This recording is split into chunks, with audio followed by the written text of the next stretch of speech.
Yo, Liverpool have just drawn 1-1 with Chelsea in their opening game of the 23-24 Premier League season. This is a reaction video, so it's not going to be the most coherent as I haven't had time to properly digest and process the 90 minutes of football that I've just watched. But anyway, let's start with the team selection. I must admit I was slightly surprised to see Cody Gakpo starting in midfield, but other than that the lineup was pretty much what I expected it to be.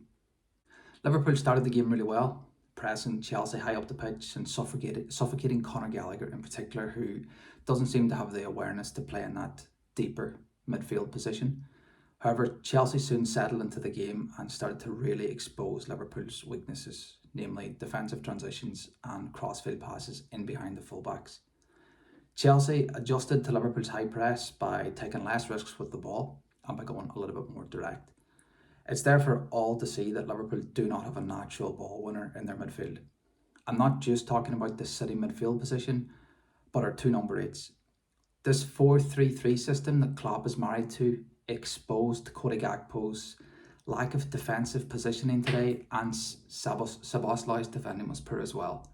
Too many lazy fouls and too many defensive headers that helped Chelsea sustain periods of pressure.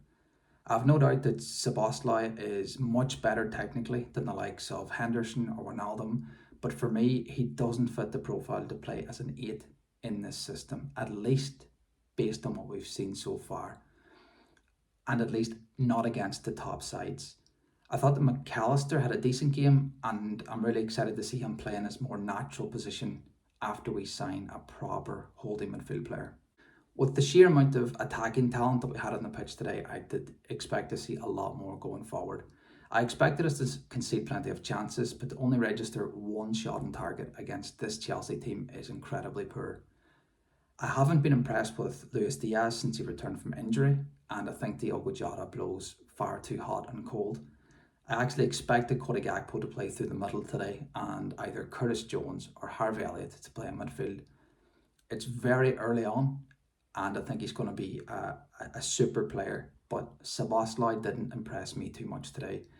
If you're going to sacrifice more industrious midfielders for creative ones, you do expect to see some semblance of creativity aside from set plays. I don't think we can point too many fingers at our back 5 because they're being ridiculously exposed every time we lose possession. They're victims of the system and the personnel that's being chosen by the manager. We didn't hear too many criticisms about Trent's defending or about Virgil van Dijk's performances when we had a balanced midfield that allowed us to systematically thwart the threats of the opposition. Of course, there are many variables to consider, but I think it's hard to criticise individuals in a defence with the midfield that we're currently playing in front of them. They have to at least offer some protection. Lastly, substitutions. I saw a lot of people online defending Klopp's substitution of Salah, but I can't. Taking off your talisman for a 17-year-old kid at Stamford Bridge when you need a goal is lunacy. A lot of people who defended the substitution mentioned that Liverpool needed to change something because it wasn't working. Then why can't the manager change his approach? Isn't there a plan B?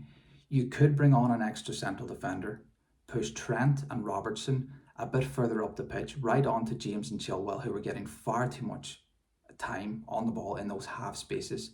It would allow Salah to narrow off and play closer to Darwin Núñez. It would also allow Szoboszlai to play in the number 10 position, his more natural position, and you would still have McAllister and Curtis Jones sitting in front of the back 5. That's assuming this central defender comes on for Luis Diaz instead of Ben Doak. Now that's just an example. My point is, why do we persist with a system that isn't working? Changing personnel and hoping for the best is exactly what it feels like we're doing. If this was a one-off game, I wouldn't be too critical, but it was the same in pre-season and it was the same for the entirety of last season. There's no change in system at all. It is simply just change personnel and, like I mentioned before, hope for the best. Anyway, that's just my initial thoughts. I'm sure after I've had time to properly reflect on the game, these opinions will change, but I promised myself that I would try and cover as much football as I can this season, so I wanted to record a quick video just while most of the information was still very much fresh in my mind. If somehow you happen to come across this video, please like, subscribe, tell me what you agree with, what you disagree with, and that will be much appreciated. Cheers.